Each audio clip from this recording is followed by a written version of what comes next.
Kepada para ulama itu silakan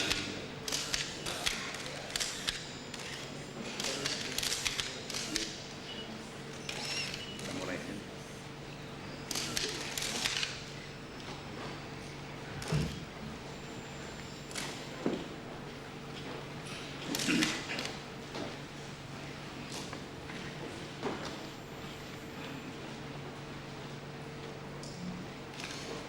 Kepada kawan-kawan untuk kembali ke tempat dan Partai Demokrasi Indonesia.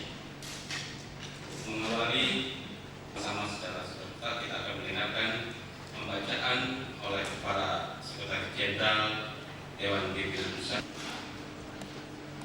Bismillahirrahmanirrahim. Pernyataan bersama Dewan Pimpinan Pusat Partai Persatuan Pembangunan Golongan Karya atau Golkar dan Partai Demokrasi Indonesia atau PDI dalam suasana peringatan hari ulang tahun kemerdekaan Republik Indonesia ke-51. Dewan Pimpinan Pusat Partai Persatuan Pembangunan Golongan Karya dan Partai Demokrasi Indonesia dengan senantiasa memanjatkan puji dan syukur kepada Tuhan Yang Maha Esa, dengan ini menyatakan bahwa 1. Komitmen nasional Orde Baru untuk menjaga dan memelihara tetap tegaknya negara kesatuan Republik Indonesia yang berdasarkan Pancasila dan Undang-Undang Dasar 1945 pada hakikatnya merupakan pelaksanaan amanah para pejuang bangsa yang telah rela mengorbankan jiwa, raga dan hartanya dalam merebut dan mempertahankan serta mengisi kemerdekaan. Komitmen tersebut diwujudkan secara nyata dalam upaya untuk terus-menerus menjaga keutuhan wilayah dan kedaulatan negara, memelihara persatuan dan kesatuan bangsa, serta melaksanakan program pembangunan nasional sebagai pengamalan Pancasila secara bertahap dan berkesinambungan. 2. Pelaksanaan pembangunan nasional selama periode pembangunan jangka panjang pertama, selain telah berhasil memberikan manfaat dan maslahat bagi rakyat banyak, telah pula berhasil meletakkan landasan yang kokoh bagi upaya bangsa Indonesia mencapai kemajuan dalam segala bidang kehidupan bermasyarakat, berbangsa dan bernegara pada era tinggal landas dalam rangka pembangunan jangka panjang kedua. Keberhasilan pembangunan tersebut telah menumbuhkan kepercayaan diri yang kian meningkat, diiringi oleh rasa syukur kepada Tuhan Yang Maha Esa yang terus mendorong dan menggerakkan seluruh lapisan masyarakat untuk lebih berperan serta dalam pembangunan nasional guna mewujudkan masyarakat Indonesia yang semakin maju dan sejahtera, mandiri dan berdaya saing, serta seimbang dan berkeadilan. 3. Disadari bahwa di samping keberhasilan tersebut terdapat pula kekurangan di berbagai bidang yang masih perlu disempurnakan dalam pelaksanaan pembangunan di masa datang. Tantangan kemajuan dari waktu ke waktu berkembang semakin kompleks dan lingkungan strategis terus mengalami perubahan yang mendorong perlunya dilakukan penyesuaian-penyesuaian dalam berbagai kebijaksanaan pembangunan. Hakikat tantangan pembangunan tersebut harus dihadapi dengan seksama oleh semua potensi bangsa dengan memelihara momentum keberhasilan dalam suasana kebersamaan dengan senantiasa memperkokoh persatuan dan kesatuan bangsa, meningkatkan kewaspadaan nasional di segala bidang, serta tetap memelihara stabilitas nasional guna memantapkan ketahanan nasional yang dapat mendorong percepatan pembangunan yang semakin merata sebagai pengamalan Pancasila. Karena itu, segenap bangsa Indonesia perlu menyadari pentingnya upaya untuk terus memantapkan tahap-tahap pelaksanaan pembangunan nasional secara berkesinambungan seiring dengan usaha penyesuaian dan pembaharuan terus-menerus guna mewujudkan masyarakat adil dan makmur berdasarkan Pancasila. Pidato kenegaraan Presiden Soeharto di depan sidang pleno Dewan Perwakilan Rakyat Indonesia tanggal 16 Agustus 1996 mencerminkan komitmen Orde Baru dalam menjamin tetap kokohnya landasan kehidupan bermasyarakat, berbangsa dan bernegara berdasarkan Pancasila dan Undang-Undang Dasar 1945, baik di bidang ideologi, politik, ekonomi, sosial dan budaya maupun di bidang pertahanan dan keamanan. 4. Upaya peningkatan pelaksanaan pembangunan nasional secara berkesinambungan tersebut perlu semakin dimantapkan melalui mekanisme kepemimpinan nasional 5 tahunan yang ditentukan oleh keberhasilan dalam pelaksanaan pemilihan umum sebagai sarana perwujudan kedaulatan rakyat dan sidang umum Majelis Pemusyawaratan Rakyat sebagai penjelmaan seluruh rakyat Indonesia yang berdaulat. Oleh karena itu, pemilihan umum dan sidang umum MPR mempunyai arti yang sangat penting bagi seluruh rakyat Indonesia yang berdaulat dengan menggunakan hak politiknya dalam rangka penyusunan kekuasaan negara Republik Indonesia yang berdasarkan Pancasila dan Undang-Undang Dasar 1945. Untuk itu kami Dewan Pimpinan Pusat, ketiga kekuatan sosial politik, bersama-sama bertekad untuk mensukseskan pemilihan umum 1997 dan sidang umum MPR 1998, seraya menyatakan bahwa a. Pemilihan umum 1997 sebagai sarana perwujudan kedaulatan rakyat yang semakin berkualitas haruslah dilaksanakan berdasarkan ketentuan peraturan perundang-undangan yang telah ditetapkan guna memilih wakil-wakil rakyat yang terpercaya dari seluruh Indonesia dalam rangka semakin memantapkan pelaksanaan demokrasi Pancasila. Untuk itu, ketiga kekuatan sosial politik mengajak seluruh lapisan dan golongan masyarakat yang mempunyai hak pilih yang sah untuk mengambil bagian yang aktif dalam pemilihan umum dengan menggunakan hak pilihnya secara bertanggung jawab. B. Pelaksanaan demokrasi Pancasila haruslah senantiasa menjunjung tinggi persatuan dan kesatuan bangsa serta memelihara stabilitas nasional guna memantapkan ketahanan nasional berdasarkan wawasan Nusantara dalam rangka menjamin tegaknya negara kesatuan Republik Indonesia yang berdasarkan Pancasila dan Undang-Undang Dasar 1945. C. Sidang Umum MPR 1998 sebagai wahana penjelmaan seluruh rakyat Indonesia haruslah berlangsung secara konstitusional dengan semangat kebersamaan serta menjamin kelangsungan dan kesinambungan pembangunan nasional yang semakin mantap sesuai dengan tahap-tahap pembangunan jangka panjang guna mewujudkan masyarakat adil dan makmur berdasarkan Pancasila. D. Momentum keberhasilan pembangunan yang telah dicapai pada tahap pembangunan jangka panjang pertama perlu terus dipelihara dan ditingkatkan dengan semakin memantapkan kepemimpinan nasional di tangan Orde Baru dalam rangka menjamin kesinambungan pembangunan nasional untuk mewujudkan cita-cita bangsa Indonesia sebagaimana termaktub dalam pembukaan Undang-Undang Dasar 1945. Demikian sikap dan pernyataan kami sebagai ungkapan kepedulian dan rasa tanggung jawab ketiga kekuatan sosial politik yang berasaskan Pancasila dalam mewujudkan amanat seluruh rakyat Indonesia. Semoga Tuhan Yang Maha Esa senantiasa memberikan petunjuk dan bimbingan serta perlindungan kepada seluruh bangsa Indonesia dalam membangun masa depan yang semakin baik bagi generasi penerus. Jakarta, 20 Agustus 1996. Dewan Pimpinan Pusat Partai Persatuan Pembangunan, Ketua Umum Ismail Hasan Metadeo, Sekretaris Jenderal Tosari Wijaya. Dewan Pimpinan Pusat Golongan Karya, Ketua Umum Harmoko, Sekretaris Jenderal Ari Marjono. Dewan Pimpinan Pusat Partai Demokrasi Indonesia, Ketua Umum Suryadi, Sekretaris Jenderal Butu R. Utapia. Penandatanganan menandatangani surat pernyataan bersama.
foto bersama untuk para ketua umum Dewan Pimpinan Pusat.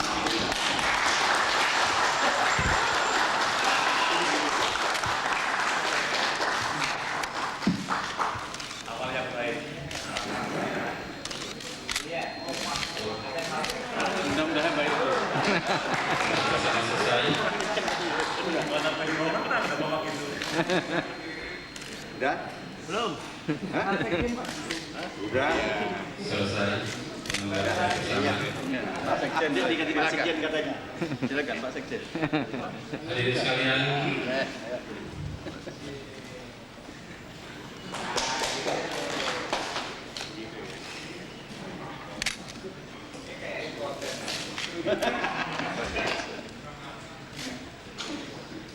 Ayo. Ya. Bagus itu. Oh, udah habis guys ya.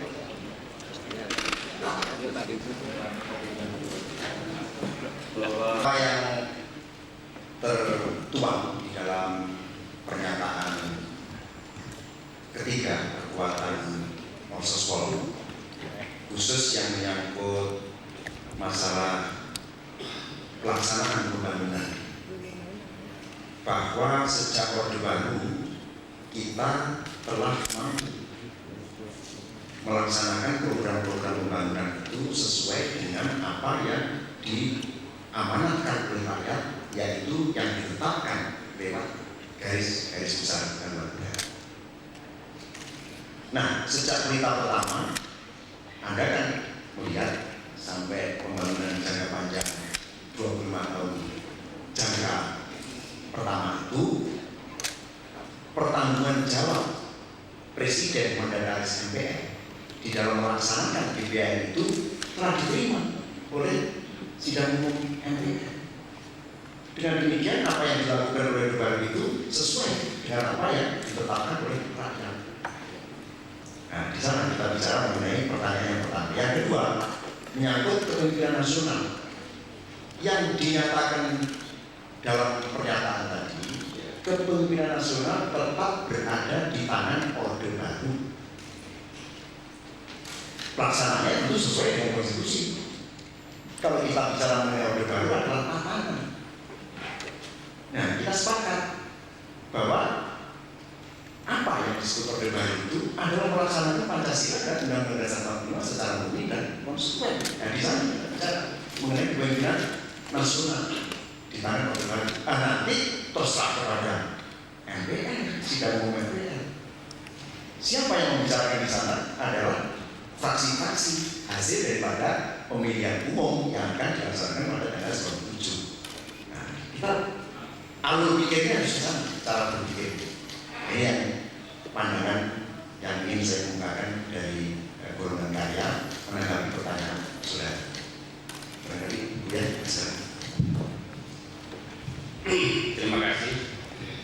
Pertanyaan pertama, saya ingat dalam pernyataan ini kita cantumkan bahwa kita merasa sudah berhasil mensejahterakan rakyat, meningkatkan sejahtera rakyat. Yang kedua, meletakkan pola dan dasar-dasar mekanisme pembangunan nasional. Kemudian pertanyaan kedua, yang disebutkan di sana adalah mekanisme kepemimpinan nasional. Jadi saya kira dengan istilah ini kita lihat kepada apa adanya di dalam pernyataan itu sudah jelas. Nanti mungkin teman saya.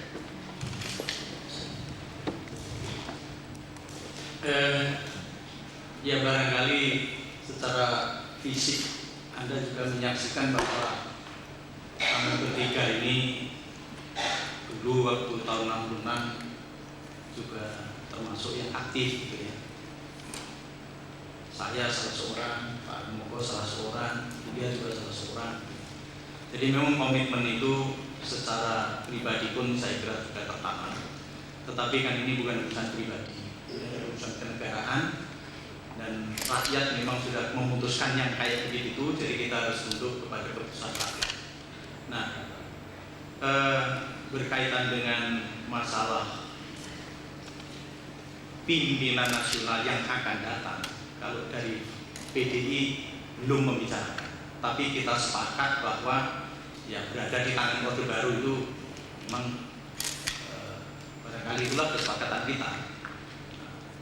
Tapi Pak Harmoko juga sudah menjelaskan mengenai prosesnya, ya harus lewat itulah prosesnya. Kita masing-masing nanti tentunya akan menggarap.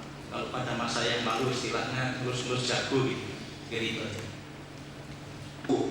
Kita sampaikan bahwa Golkar ingin mayoritas tunggal, ya itu sikap yang memang dituangkan di dalam Munas kelima Golkar. Jadi saya sebagai ketua umum Golkar harus mewujudkan apa yang menjadi amanat Munas kelima itu. Jadi kita konstitusional dalam hal ini. Munas memberi tugas kepada DPP, kader-kader Golkar untuk menang dalam pemilu tahun 2007 dengan mayoritas enggak. Nah ini yang akan kita perjuangkan. Kita lihat aja. Saya juga tidak keberatan kalau dari mitra P3 maupun PDI ya, melakukan usaha-usaha dalam melaksanakan pemilihan untuk meraih suara dan suara sebanyak-banyaknya. Saya pikir semua kekuatan sosial di dunia ini ingin menang semuanya.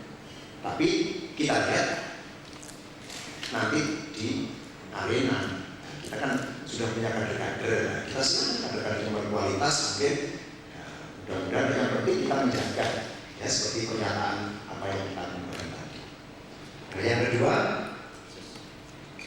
penelitian khusus bagi golongan karya. Pengertian penelitian khusus itu harus terlebih dahulu dilakukan pada Ospol Golkar begitu. Nah, saya rasa juga mungkin nanti dari P3 juga melakukan, dari PDI juga melakukan. Tapi ya, penelitian itu terlebih dahulu harus dilakukan oleh Ospol yang bersangkutan. Karena apa? Karena kita juga ngacu kepada apa yang menjadi amanat daripada Golkar agar menempatkan kader-kadernya yang berkualitas di dalam badan legislatif yang akan datang. Ini apa artinya? Ya diteliti. Nah, kalau di Golkar ada itu PD2LT, yaitu prestasi, dedikasi, dan disiplin, loyalitas, serta tidak tercela. Nah, tidak tercela itu kita kaitkan dengan anggaran dasar, anggaran rumah tangga. Nah, dengan cara itu saja kita melihat bahwa seyogianya ya di dalam Ospol itu sendiri yang melakukan penelitian terlebih dahulu. Apa perlu dilanjutkan dengan penelitian atau pemeriksaan? Ya. Saya pikir untuk pengecekan untuk seseorang harus memiliki kelakuan baik, saya pikir harus dilihat juga. Betul, kelakuan baik yang menentukan itu adalah polisi, bukan Anda. Ya kan? Jadi kita mengembangkan mekanisme dan sistem yang ada. Tapi yang penting saya katakan penelitian itu dilakukan terlebih dahulu di dalam tubuh masing-masing tubuh Ospol. Ya ini jawaban. Perlu jawaban itu ya. Baik, terima kasih. Yang kedua yang saya menyambung, memang kami sebagian besar calon-calon kami sudah kami teliti, dan kami memang selalu mengharapkan supaya penelitian itu bisa dicukupkan. Tapi kalau pemerintah merasa bahwa ada bahan-bahan di pemerintah yang kami tidak ketahui, silakan. Jadi ini yang penelitian kami. Tapi kami sudah melakukan penelitian meskipun belum selesai sekarang ini dan waktunya masih ada. Yang pertama, pertanyaan pertama mengenai masalah perlombaan. Ini semuanya harus berjuang dan berlomba untuk meraih kemenangan.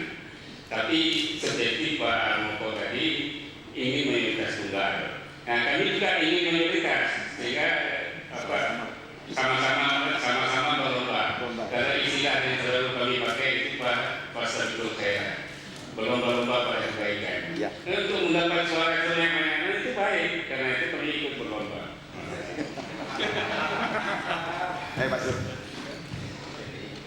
Dari Saya pikir apa yang disampaikan oleh Buya tadi benar. Kalau saya kira sebaiknya mayoritas semualah, jadi nggak tunggal-tunggal lagi. Karena tentu semuanya ingin meraih suara yang sebanyak-banyaknya. Saya kira ini prinsip. Mengenai masalah kemenangan kita serahkan juga ke rakyat. Dan yang penting sebetulnya semuanya itu adalah bagaimana proses sehingga yang menang akan merasa enak menangnya, yang kalah pun akan merasa ya tidak dikerjain gitu ya. Asal semuanya berjalan dengan sesuai dengan aturan sebagaimana yang tercantum di dalam pernyataan tadi. Ya udah, yang menang nanti bisa menikmati kemenangannya, yang kalah introspeksi supaya 5 tahun lagi bisa memperbaiki diri. Kemudian yang kedua tentang Litsus, saya kira Litsus dalam pengertian meneliti itu sudah merupakan kewajiban melekat di dalam setiap organisasi. Jangankan kok untuk calon legislatif, di dalam intern saja kalau mau mengadakan pemilihan kepengurusan, penugasan dan sebagainya kan selalu ada proses penelitian. Jadi secara prinsip penelitian mengenai kualitas seseorang saya kira diperlukan. Hanya apakah memang masih diperlukan dari luar OPP, itu barangkali yang kita juga masih bertanya-tanya. Tapi juga saya juga sependapat dengan Buya bahwa kalau memang ada data-data yang tidak dimiliki, karena kami memang terus saja PDI tentu kemampuannya untuk menelusuri latar belakang seseorang juga terbatas, sedangkan perangkat kenegaraan memiliki kemungkinan yang lebih besar. Jika kalau misalnya ditemukan data-data yang diperlukan, kami membuka diri. Tapi kalau memang Litsus itu merupakan ketentuan dari peraturan perundang-undangan, ya saya kira semuanya saja tidak bisa terlepas. Saya kira itu. Saya mau mengklarifikasikan ya.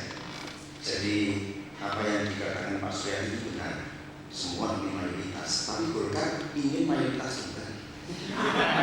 Sebab ya seperti tahun 92 Golkar tidak mencapai mayoritas juga, karena lebih tinggi dari P3 dan lebih tinggi dari PDI. Itu kan namanya tunggal dari. Gitu. Dan kita sepakat kita tidak akan kerja mengerjain karena kita punya kerja sendiri masing-masing.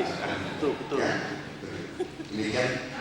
Pak, saya dalam hal ini yang cukup penting adalah dalam hal kampanye.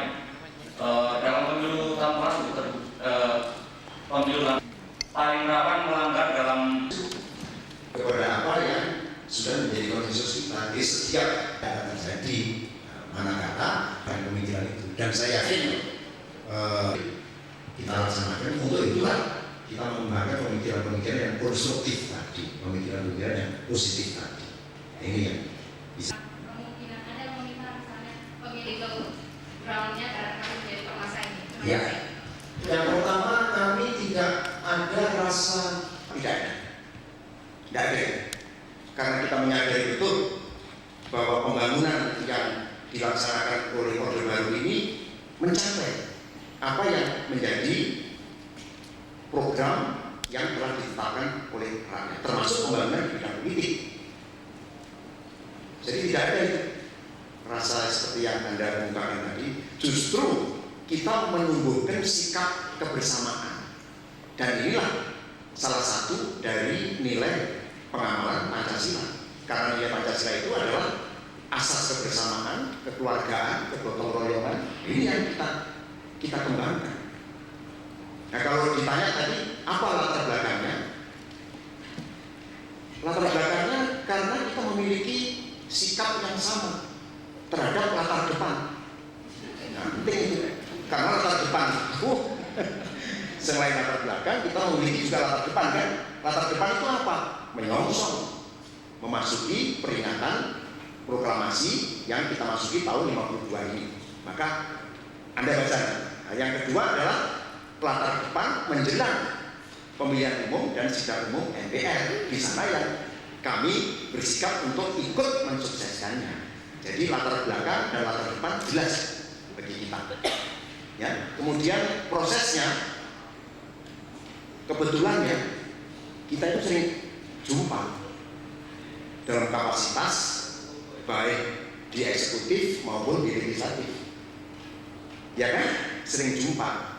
Nah kemudian kami sering komunikasi, maka spontanitas kami kembangkan pemikiran itu. Kemudian kami mengadakan komunikasi lewat telepon, ya, kemudian bicara. Nah dirumuskan oleh staf. Nah staf itu adalah para sekjen. Makanya tadi yang membacakan juga ada pemerataan. Itu penting juga, pemerataan membaca, penting juga membaca pernyataan politik.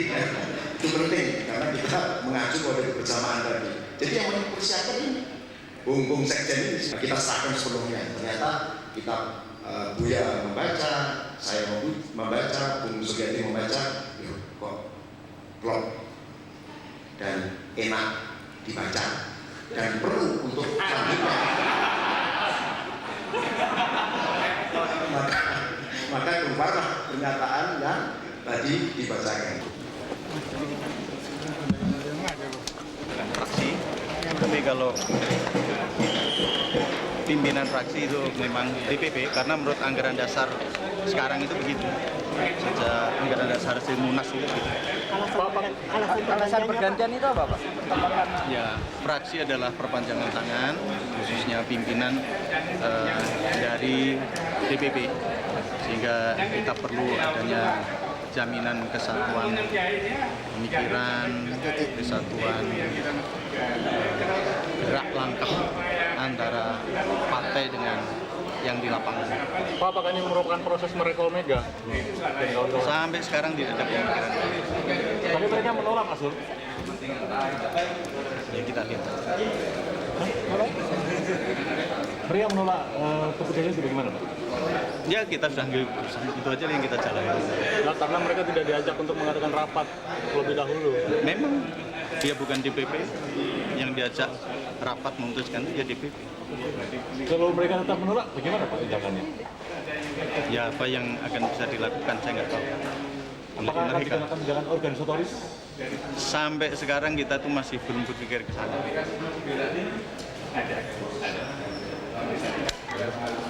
Sudah? Sudah.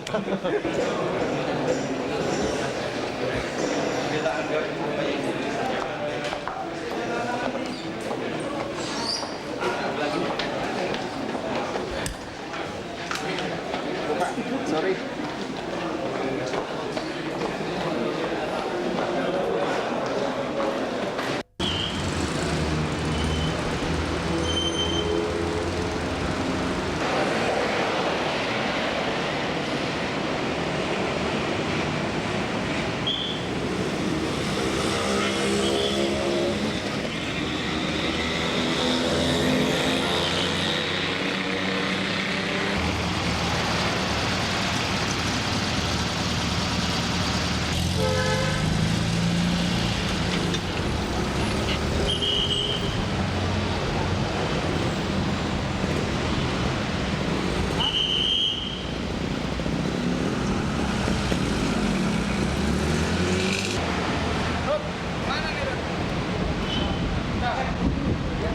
Baterainya udah kamu ambil tadi.